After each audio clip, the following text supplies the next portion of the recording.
What's up, Dirty Cones? So, I had an interesting day. Do I start it off? Let's see, wait. I either had an interesting day or an interesting conversation. I don't think I've used interesting thought yet. So I was at the pool and I was swimming. I was doing underwaters and stuff. And I was not feeling minute 30s today. Like, they just sucked.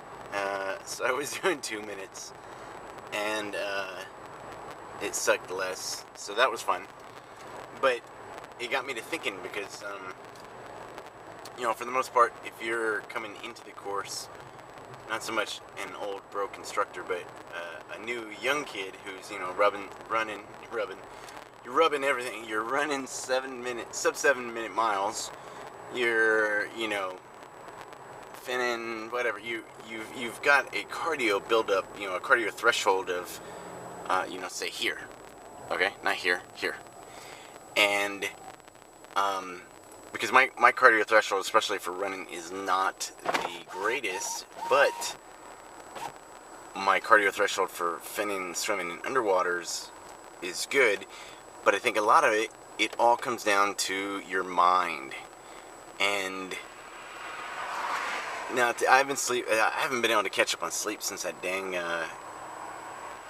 time change thing happened. I don't know. Usually it takes me about 2 weeks to readjust, but I don't know. I'm just not feeling it lately. So my sleep habit is bad, and I try to go to sleep, and I'm like, gotta go to sleep, and then I end up so tired that I can't go to sleep, and then I'm up, and anyway, but the point of the story is that it's all in your mind. Underwaters, you've got the threshold for it cardially, and so your mind says, oh, I would like to breathe.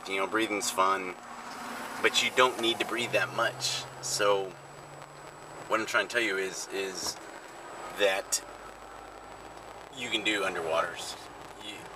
They just suck, and I think that's the point, because everybody's, underwater's this or that.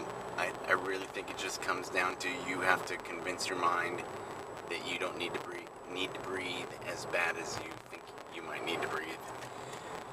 And once you get over that little fact, you reform the way your brain works. You reshape the way you look at things.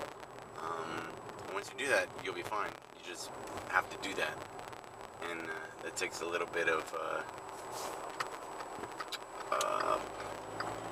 work. So you guys gotta work on it. Everything's practice.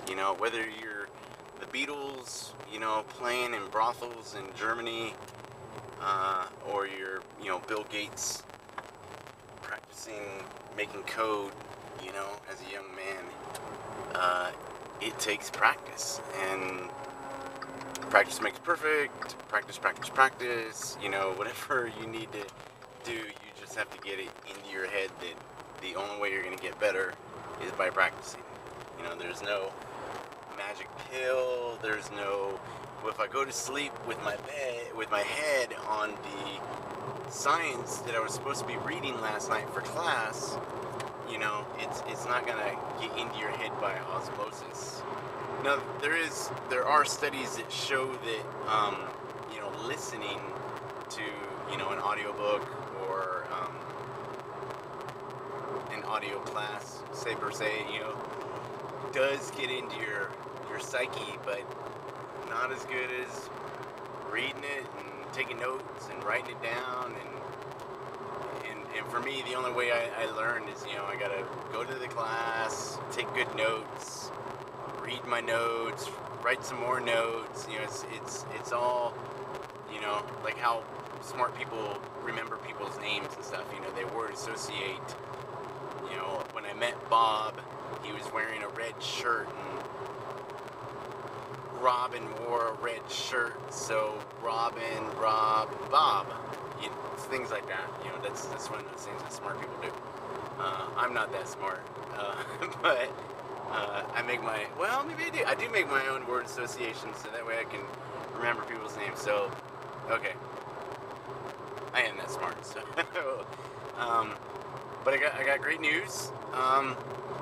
Tomorrow I am going to be on the Chairborne Commandos, and they are a podcast. So if you have iTunes, you go into iTunes, click under podcast, and then put in Chairborne, so chair and airborne, Chairborne Commandos, and I am going to be on their podcast. I'm totally stoked on that. Again, tell some pararescue stories, I don't know, give out my history, and if it goes well, then, they might invite me back, so that would be pretty awesome. So, if you guys want to listen to that, and listen to some of their old stuff, I mean, they got a really good one with Will Willis, they got a good one with Matt Best, they love the A10s, so that puts them, near and dear to my heart, because I love the A10. I don't think you'll ever meet a PJ or anybody in the SAR STS community who doesn't love an A10, because A10s bring a lot of hate, and they're also very close, and bad guys know that is not a good sign for them. So, love the A10s. I am sad to see them possibly going away. Hopefully somebody will get some sense and keep them, or maybe, they'll find a second life, like 53s and 46s with the Marines in the Army. And, although I'd hate to see them leave the Air Force, as long as there are A-10s still in the fight, keeping people safe, it doesn't matter to me what capacity they are, just as long as they're doing their job.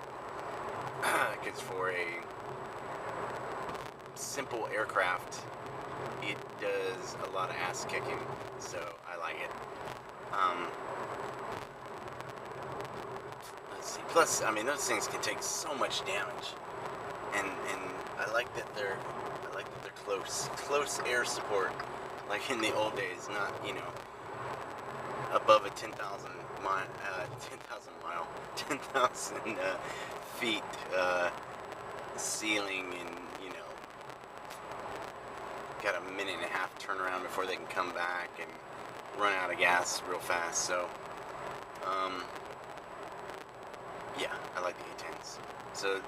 So tomorrow, I don't know if they put it out Thursday night or if it's live or how it goes. I was kind of looking. I didn't want to ask too many questions because they'd be like, "Don't you pay attention?" I was like, so I guess it's bad on my part. I should have asked the question, but I was so excited to be on. I was like, it doesn't matter. I'm gonna be on it. I'm just stoked. So check them out.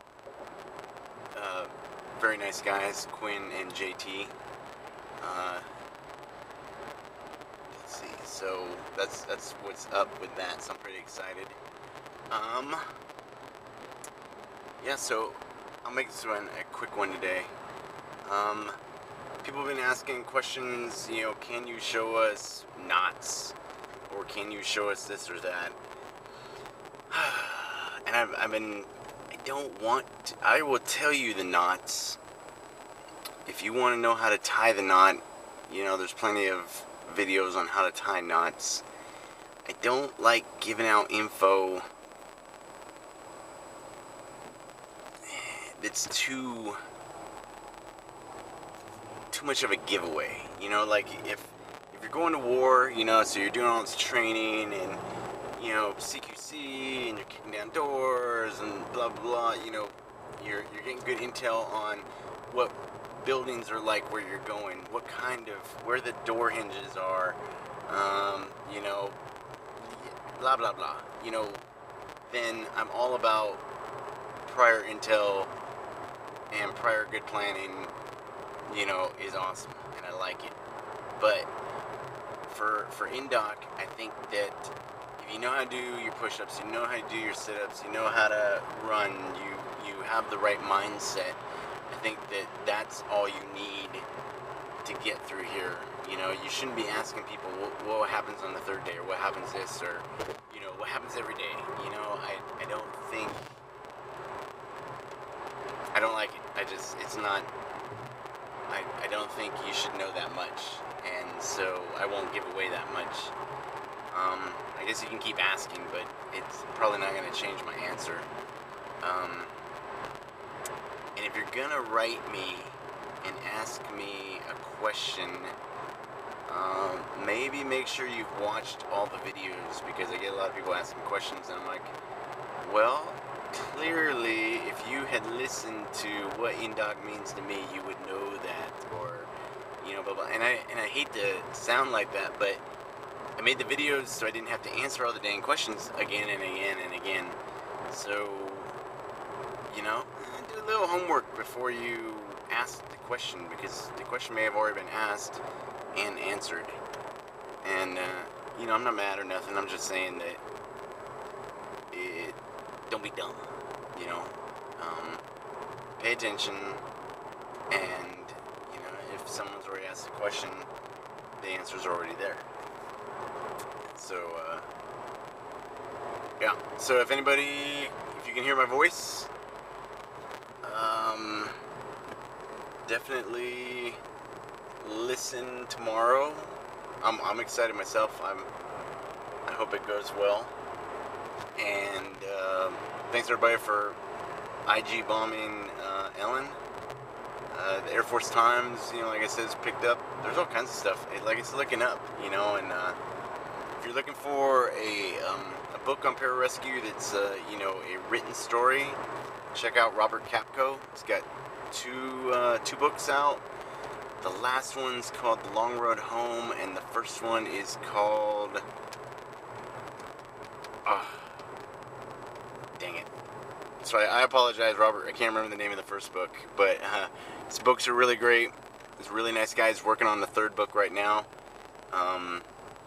So that should be out within the next year or so. Dang it, what is it called? But it's pretty interesting. It's about a Indok instructor gets called back into duty. And I was talking to him about the book, and I was telling him, I was like, you know what I really liked about your book? I said, the guy goes back for his student. You know, spoiler alert, whatever. He, as an instructor, like, you know, when my first students died in Afghanistan, like, I was bummed. I was like, you know, I remember that kid. He was here just 2 years ago. You know, I mean, he didn't. I've heard other instructors who've had students die, you know, saying, you know, I really hate them, kind of stuff, and it did hit me, but, you know, so if I could go rescue, you know, one of my students, be like, didn't I tell you, you dirty fucking cone, to stay safe, or not get in trouble, or check your gear, or, you know, it'd be that perfect buddy war movie. I don't think they have a budding genre of buddy cop movies, but you know, the buddy war movie where, you know, I was retired, they called me back. You know, something like that. I love Matthew McConaughey. That was my attempt at kind of a Matthew McConaughey. What would Matthew do? He would beat bongos and be naked in a tree somewhere having a good time. Alright, so it's a beautiful day. It's the day after St. Patrick's. Hope everybody had a good one. Hope you're not hurting too badly. And I will talk to you guys later. So thanks for listening, and hoo-yah.